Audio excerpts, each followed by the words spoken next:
3 days after I got hit with a $15,000 government fine, I found myself standing on the edge of a pond at sunrise, wondering how the hell a guy could get punished for trying to keep something from falling apart.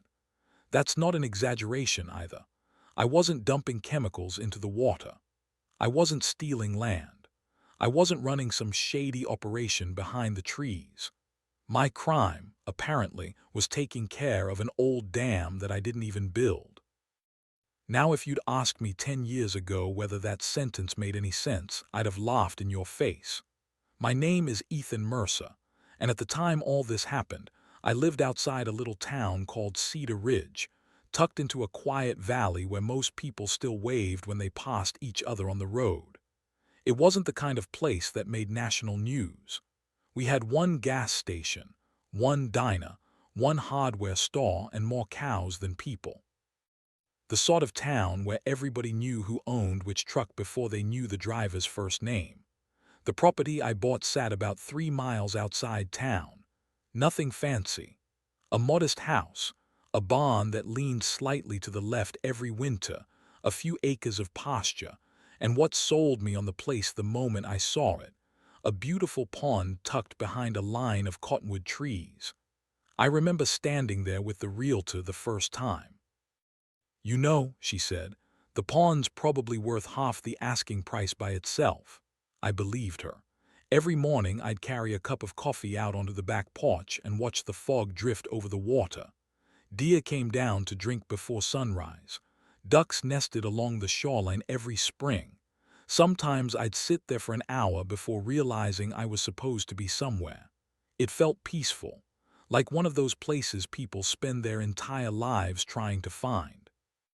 What I didn't know when I signed the paperwork was that the pond existed because somebody had built an earthen dam across the creek decades earlier. Nobody seemed to know exactly who built it. Maybe a rancher, maybe a farmer, maybe somebody long dead whose name disappeared from county records years ago. The dam wasn't huge, just a simple earth structure holding back enough water to create the pond. And like anything old, it needed occasional attention. Every spring I'd walk down there with a shovel, gloves, and a wheelbarrow. I'd clear branches from the spillway, fill minor erosion spots, remove debris after storms. Nothing complicated, nothing expensive, just common sense. The kind of maintenance any responsible property owner would do. For nearly 9 years, that routine never changed. Then everything changed in less than 30 minutes. It started one Tuesday afternoon in early summer. I was repairing a section of fence when a white government SUV rolled up my driveway. Two people stepped out wearing reflective vests and carrying clipboards. Immediately I knew they weren't lost. One of them introduced himself as a regional environmental compliance inspector. The other barely spoke, mostly just took notes. "We're conducting assessments on aging water control structures throughout the county," the first man explained. "Okay," I said. They asked if they could look at the pond. I told them sure, why wouldn't I? I had absolutely nothing to hide. We walked down together, the inspectors measured things, took photographs, examined the spillway, then came the questions. "How long have you owned this property?" "About 9 years." "Did you construct this dam?" "No." "Do you perform maintenance?" "Sure." "What kind?" I shrugged. "Whatever needs doing, clear branches, fix erosion, keep it from washing out." He scribbled something down. At the time I didn't think anything of it. Honestly, the entire inspection felt routine.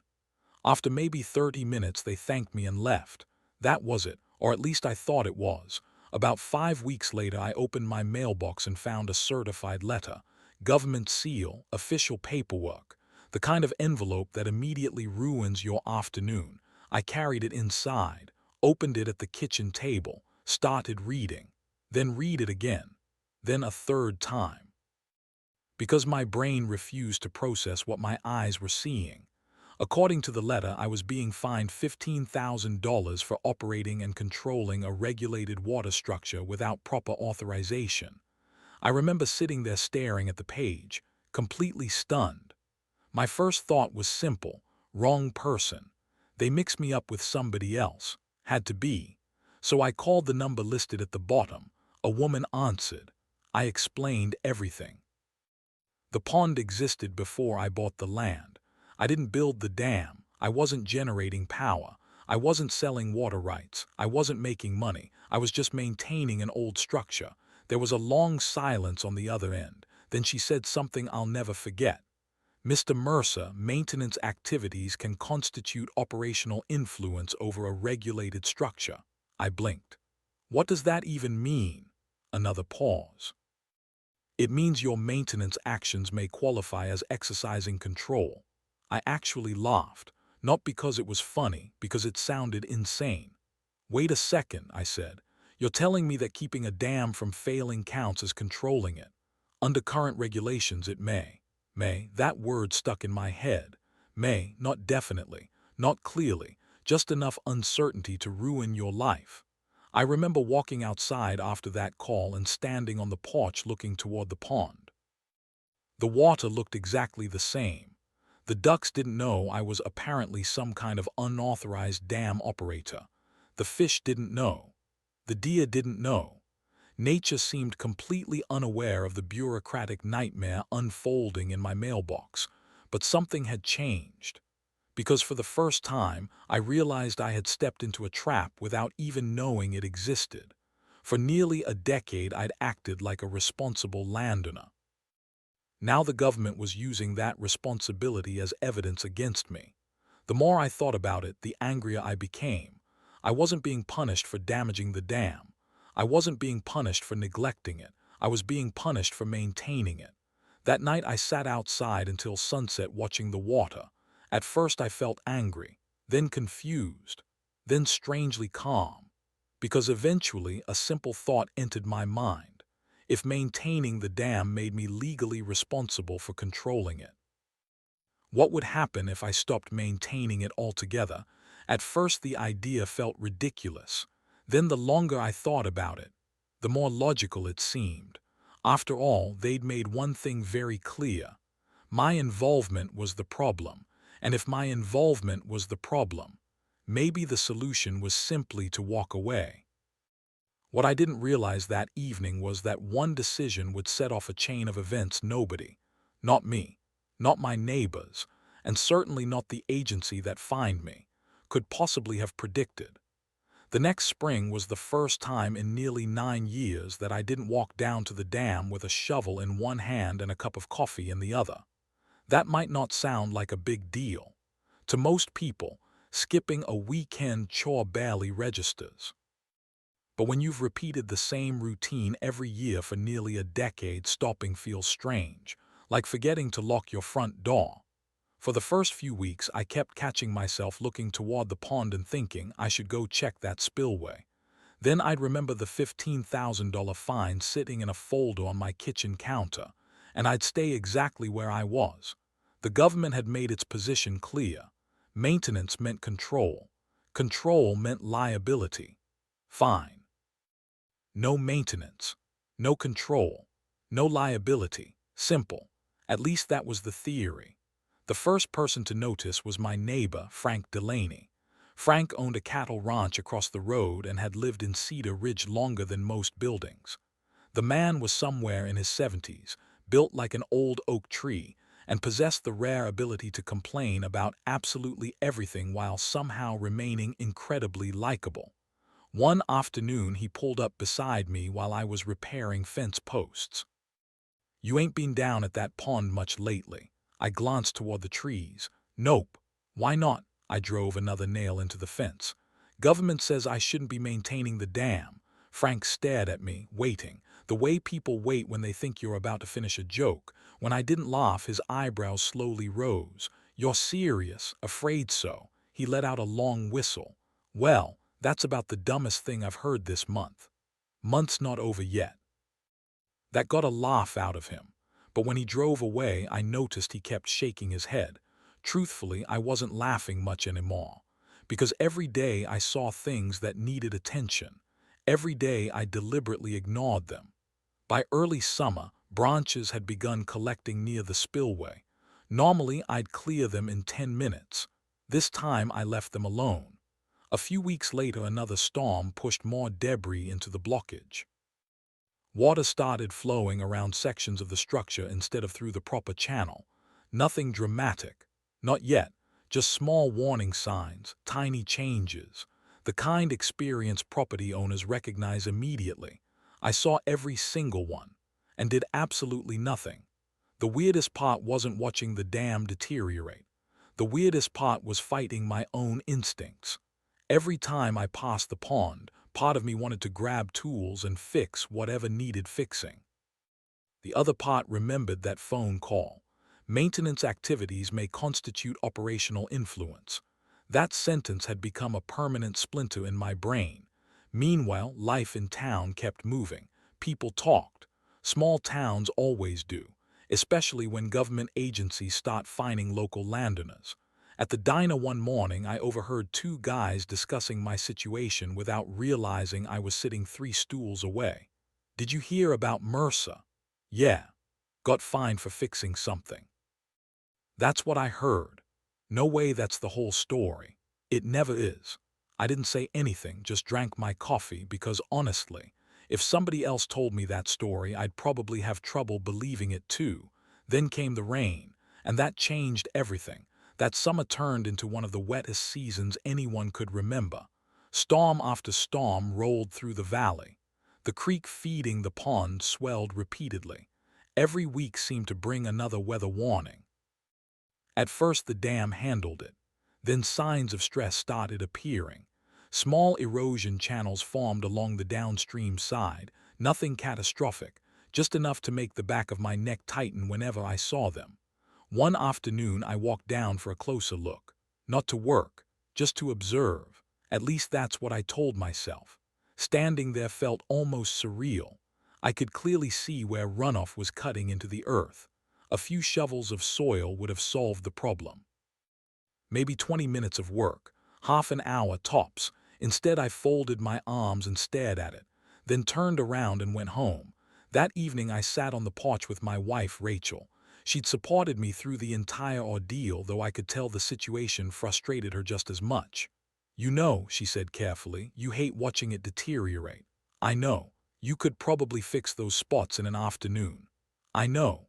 So why don't you?" I laughed. Not because it was funny. Because I genuinely didn't know how else to respond. Because apparently helping is illegal. Rachel shook her head.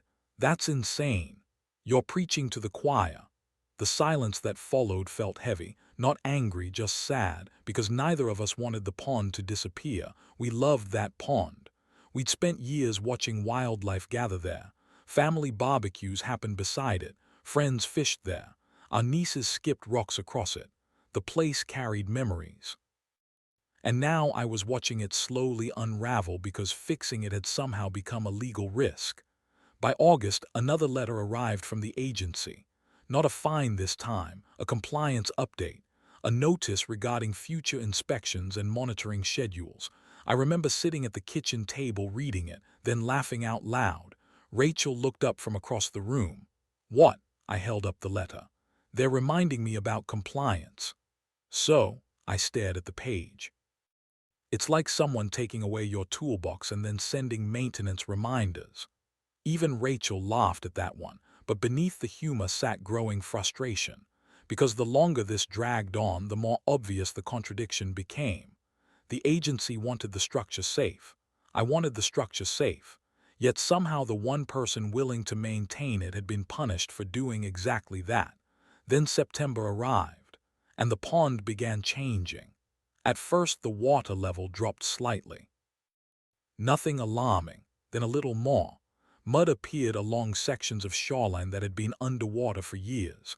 Ducks started spending less time there. Fish activity became harder to spot. The ecosystem itself seemed to sense something was changing. That part genuinely bothered me. Contrary to what some people might assume, I wasn't rooting for the dam to fail. I wasn't trying to prove a point. I wasn't seeking revenge. I wanted the opposite. I wanted the pond to survive. But every solution led back to the same question. If I touched that dam, would they claim I was exercising unauthorized control again? Nobody seemed interested in answering that question in writing. And without an answer, every shovel full of dirt felt like potential evidence. Then October arrived. The weather forecasts turned ugly. A series of major storms began forming across the region.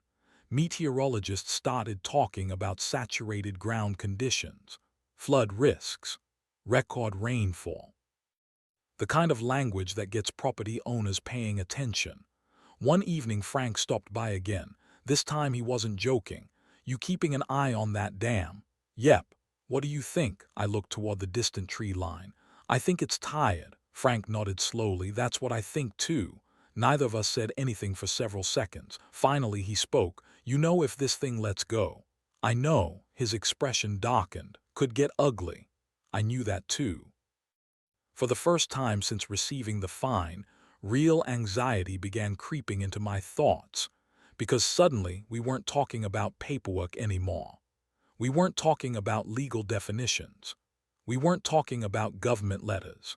We were talking about thousands of tons of water sitting behind an aging structure entering the wettest season in years. And deep down, a realization was beginning to form. The system that had punished maintenance might be about to discover exactly why maintenance existed in the first place.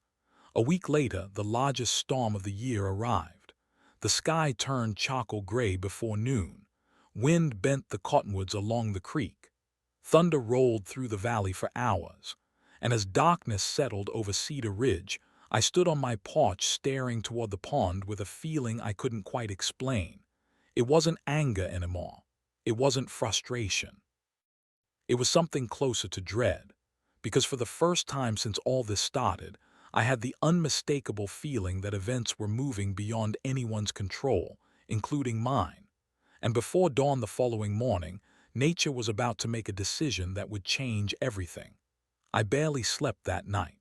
The storm had settled over Cedar Ridge like a living thing. Rain hammered the roof so hard it sounded like gravel being dumped from the sky. Wind rattled windows. The gutters overflowed hours earlier, and somewhere beyond the darkness, the creek feeding the pond was rising faster than it had in years. Around midnight, I walked to the living room and looked out the back window.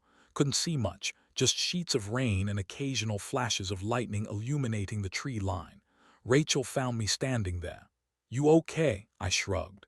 "Not really." She looked outside. "The dam." "Yeah." Neither of us said anything after that. There wasn't much left to say. The truth was, I already knew what was happening. Maybe not consciously, maybe not enough to admit it out loud, but some part of me understood that years of deferred maintenance combined with record rainfall had pushed that old structure closer to its limit than it had ever been before, and there was absolutely nothing I could do about it.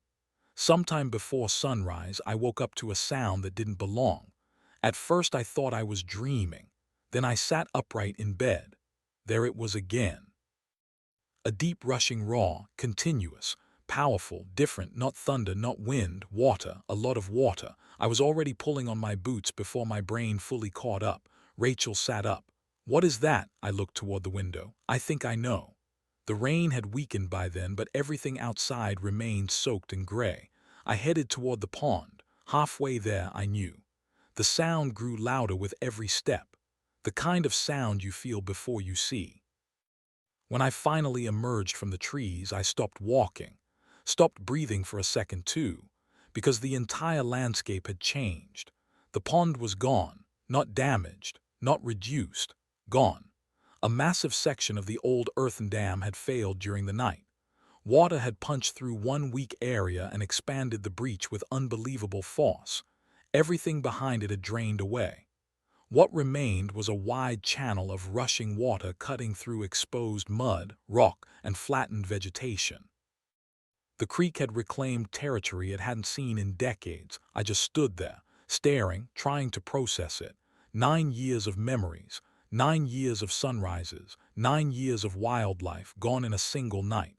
And strangely enough, the first emotion wasn't anger, it was sadness. Real sadness. Because despite everything that had happened, I loved that pond. I loved what it represented, the peace, the quiet, the life around it. Watching it disappear felt like losing an old friend.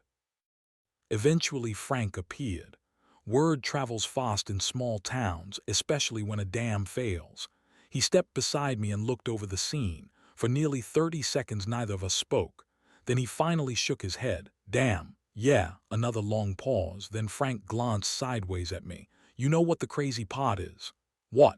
You would have fixed that, I laughed quietly. Probably. No, he said, definitely. And that was the part that hurt because he was right. I would have fixed it. Months earlier, maybe several times, long before it ever reached this point. For the next few weeks the property transformed. Without the pond holding water back, the creek returned to a more natural course. Mud flats dried, grass started appearing. Native plants emerged from places that had been underwater for years. Birds adapted. Wildlife adapted. Nature moved on with remarkable speed. Nature always does. Humans tend to think we're in charge. Nature politely disagrees. Then, almost exactly as everyone expected, the government came back. 2 inspectors arrived one gray morning, not the same pair from before, different faces. Same clipboards, same trucks, same serious expressions. They spent nearly an hour examining the site, taking photographs, measuring distances, writing notes. I mostly stayed quiet. At some point one of them approached me. Mr. Mercer. Yep. He looked toward the breach. Looks like the structure experienced catastrophic failure. I glanced at the creek. Looks that way, more note-taking, more paperwork. Then he asked a question that nearly made me laugh. Do you know what caused it? For a second I honestly considered giving him the answer that immediately popped into my head, because the truthful answer was simple. Years of weather, aging infrastructure, lack of maintenance, fear of liability, a system that punished stewardship. Take your pick. Instead I kept it professional. Probably the same things that cause most old structures to fail. He nodded, wrote something down, and that was that. No accusations, no confrontation, no dramatic courtroom battle, just paperwork, always paperwork. Several weeks later another certified letter arrived. I almost laughed when I saw the envelope. It felt like the universe had developed a sense of humor.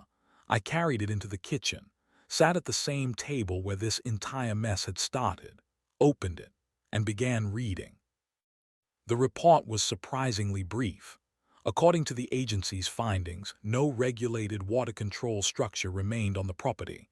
The creek had effectively returned to its natural state. As a result, previous enforcement actions were no longer applicable. I read that sentence twice, then a third time, not because I didn't understand it, because I wanted to enjoy it.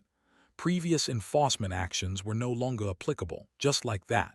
Gone. The $15,000 fine disappeared. No hearing, no trial, no apology, no acknowledgement of how absurd the entire situation had become. The problem simply vanished because the thing they claimed I was controlling no longer existed. I leaned back in my chair and laughed. The same kitchen, the same table, the same government seal, completely different outcome. Rachel walked in and saw my expression. What happened? I handed her the letter. She read it, then looked at me, then looked at the letter again. You're kidding. Nope.